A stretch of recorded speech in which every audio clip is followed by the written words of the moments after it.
Catfish Dave here. Today we're going to talk about short rod versus long rod. I've got two of them over here that I keep in my truck at all times. One's a 12 foot, one is a 7.6. My go-to rod is a 12-foot rod, and the reason is because I can cast short, I can cast medium, I can cast long. With the shorter rod, I can cast short, I can cast medium. One advantage to the shorter rod is if you climb down a steep bank and you can't get the pole behind you because you got a bank or maybe some overhanging trees, in a situation where you can't use a long rod.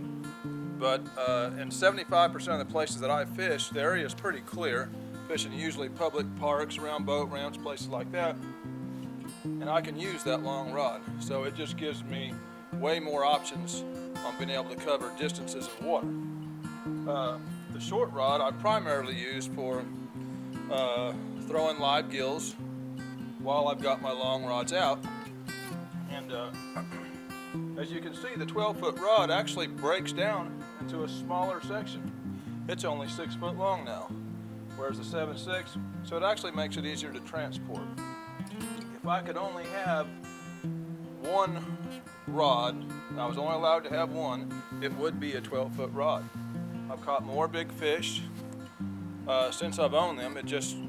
I can hit so much more water, you know. I can get out to these creek channels and stuff that's way out there in these backwaters and places that I fish that I was never able to hit before, and it's increased my success rate.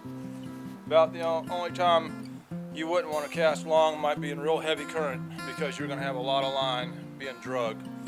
But other than that, I'm more in reservoirs, and I do encounter some current, but it's not too bad most of the year. Springtime can get a little rough. But anyway, I keep them both in my truck. They both have their purposes. If I could only have one, it would be the 12-foot long banger with something I could put a whole bunch of 40-pound test on. Anyway, that's a short rod versus long rod. This is Catfish Dave, signing out.